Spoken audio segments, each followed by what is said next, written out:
Kebijakan fiskal tahun 2027 diarahkan untuk mendorong perekonomian tumbuh lebih tinggi, sejahtera lebih cepat.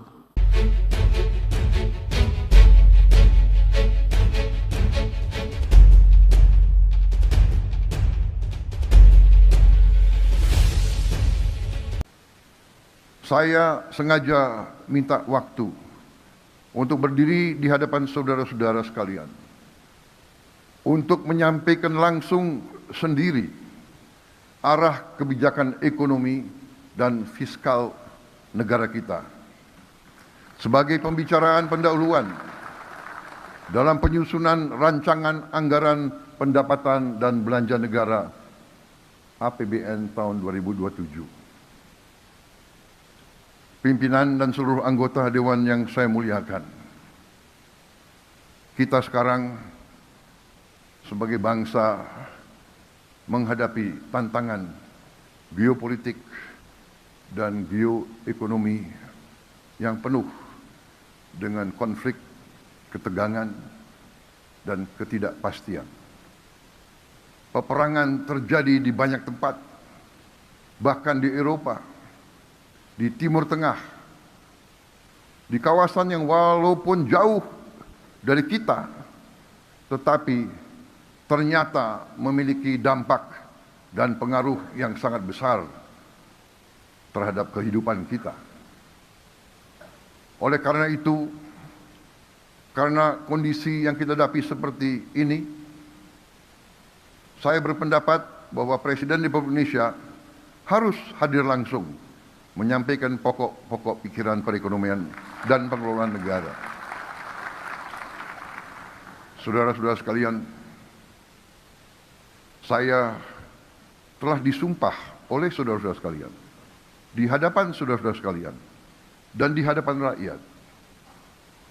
Tugas saya untuk menjalankan Undang-Undang Dasar Negara Republik Indonesia 1945, di mana saya bertanggung jawab untuk melindungi segenap tumpah darah Indonesia. Bertanggung jawab untuk memajukan kesejahteraan, memajukan kecerdasan bangsa, untuk menjaga peran Indonesia dalam menjaga perdamaian dan ketertiban dunia. Dalam rangka itulah, saya memandang bahwa anggaran pendapatan dan belanja negara bukan sekedar dokumen keuangan negara.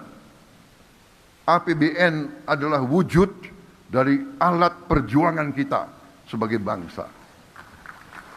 APBN adalah alat untuk melindungi rakyat, alat untuk memperkokoh dasar-dasar dan sendi-sendi ekonomi bangsa, alat untuk memastikan setiap warga negara dapat hidup lebih sejahtera, dan sebagai alat untuk menjadi pedoman perjalanan kita ke depan. Dengan kesadaran itu, APBN kita susun sebagai bentuk komitmen bersama untuk mewujudkan cita-cita mulia yang telah diamanatkan dalam Undang-Undang Dasar kita, Undang-Undang Dasar tahun 1945. Satu undang-undang dasar yang lahir dari kancah perjuangan lama. Perjuangan untuk meraih kemerdekaan yang berjalan ratusan tahun. Yang telah meminta korban ribuan, puluhan ribu pendahulu-pendahulu kita, yaitu cita-cita mewujudkan suatu negara Indonesia yang merdeka, yang berdaulat, yang adil, yang makmur, yang berdiri di atas kaki kita sendiri. Saudara-saudara sekalian, sekarang izinkanlah saya menyampaikan angka-angka kunci dari kerangka ekonomi makro dan pokok-pokok kebijakan fiskal, atau bisa kita sebut KEM PPKF tahun 2027. Pertama, pendapatan negara dalam APBN 2027 kami targetkan mencapai kisaran 11,82 hingga 12,40% dari produk domestik bruto kita. Untuk mendukung berbagai program prioritas dan program-program vital kita, belanja negara direncanakan berada pada kisaran 13,62 hingga 14,80% dari PDB kita. Dari sisi pembiayaan, defisit kita di tahun 2027, defisit APBN akan kami jaga pada kisaran 1,80 hingga maksimal 2,40% PDB. Dan kita akan berjuang terus untuk menekan dan memperkecil defisit ini. Suku bunga surat berharga negara SBN tenor 10 tahun kami jaga berada pada kisaran 6,5 hingga 7,3%. Nilai tukar rupiah terhadap dolar Amerika Serikat berada pada rentang 16.800 rupiah hingga 17.500 rupiah. Strategi fiskal dan moneter kita haruslah strategi yang mampu untuk menjaga nilai tukar kita tetap stabil terhadap mata uang dunia. Inflasi akan kami jaga tetap pada kisaran 1,5 hingga 3,5%. Pada sektor energi, harga minyak mentah Indonesia diperkirakan sebesar 70 hingga 95 dolar Amerika per barrel. Selanjutnya, lifting minyak bumi ditargetkan 602 hingga 615.000 barrel per hari dan lifting gas 934 hingga 977.000 barrel setara minyak bumi per hari. Dengan strategi ekonomi yang tepat, kebijakan fiskal yang prudent dan berkelanjutan, saya yakin ekonomi Indonesia dapat tumbuh pada kisaran 5,8 hingga 6,5% di tahun 2007 menuju pertumbuhan ekonomi 8% pada tahun 2029. Dan pertumbuhan tersebut harus tercermin pada meningkatnya kesejahteraan rakyat secara nyata. Karena itu, angka kemiskinan ditargetkan turun ke rentang 6,0 hingga 6,5% dari target sebelumnya 6,5 hingga 7,5%. Sementara itu, tingkat pengangguran terbuka harus turun pada rentang 4,30 hingga 4,87% dari target sebelumnya 4,44 hingga 4,96%.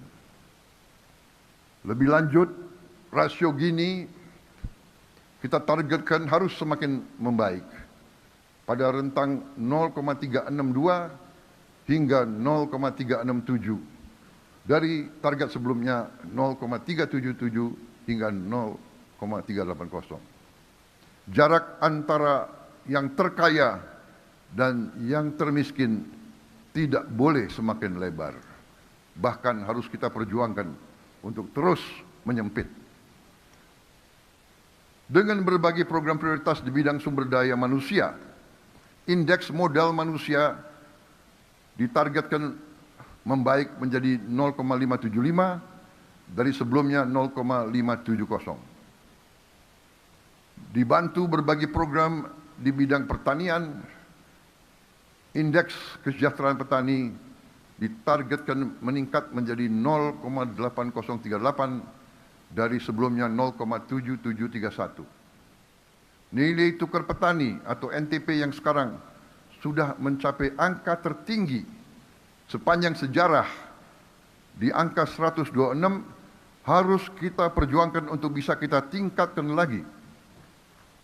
Kita juga akan membuka lapangan kerja secara besar-besaran.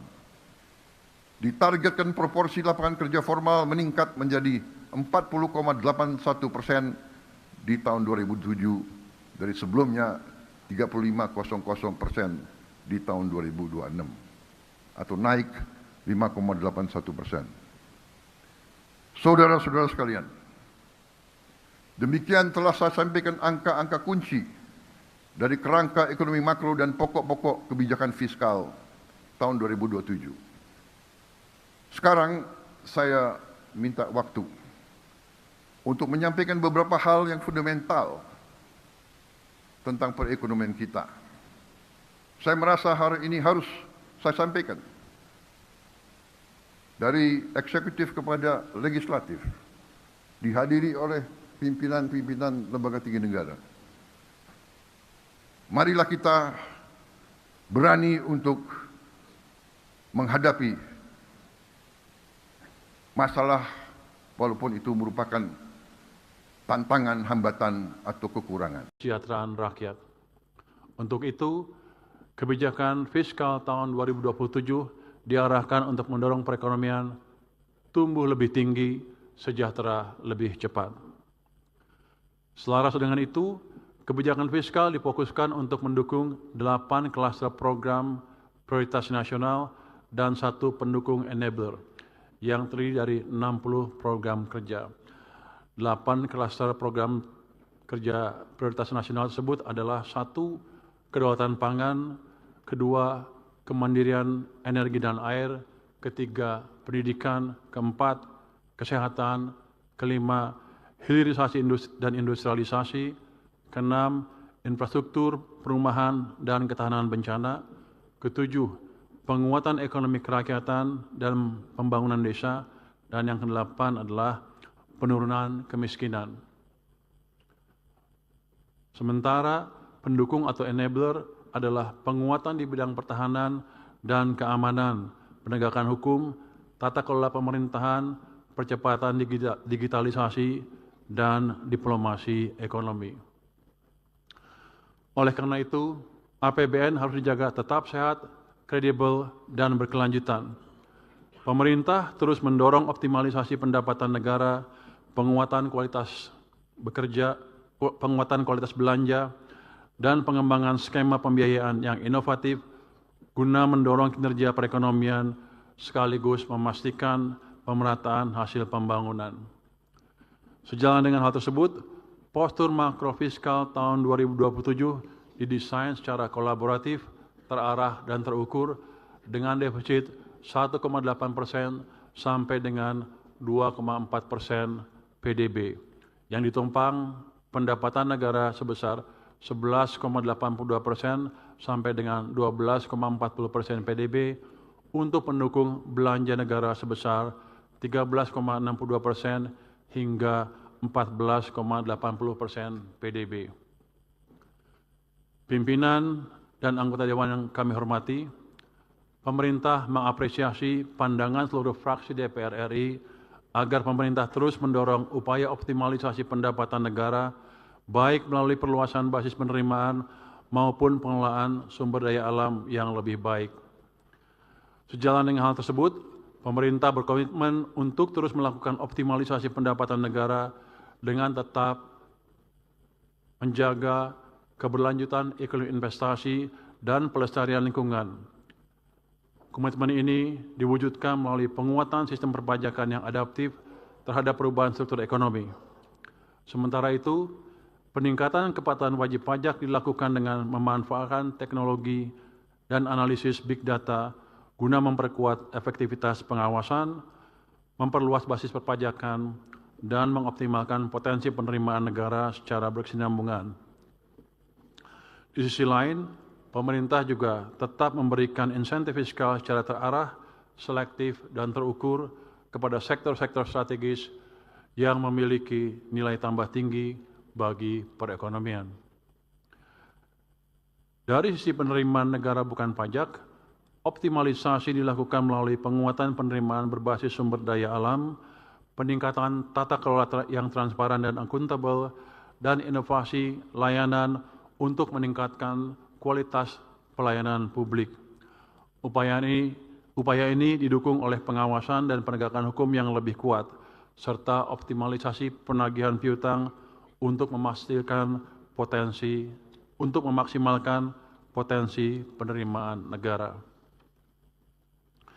Pemerintah mengapresiasi pandangan seluruh fraksi DPR RI mengenai pentingnya menjaga dan meningkatkan kualitas belanja negara dalam mendukung agenda pembangunan. Pemerintah terus berkomitmen meningkatkan kualitas belanja negara melalui upaya efisiensi dan refocusing agar alokasi anggaran semakin produktif, tepat sasaran, dan mampu memberikan dampak nyata bagi perekonomian dan masyarakat. Sejalan dengan hal tersebut, pemerintah terus mendorong efektivitas subsidi dan perlindungan sosial dalam melindungi daya beli dan pengentasan kemiskinan. Pemerintah secara bertahap mendorong bantuan sosial dan subsidi yang lebih tepat sasaran dan berkeadilan serta berbasis penerimaan manfaat langsung dengan memanfaatkan Data Tunggal Sosial Ekonomi Nasional atau DTSN. Program-program perlindungan sosial berbasis pemberdayaan juga terus didorong dan diperkuat.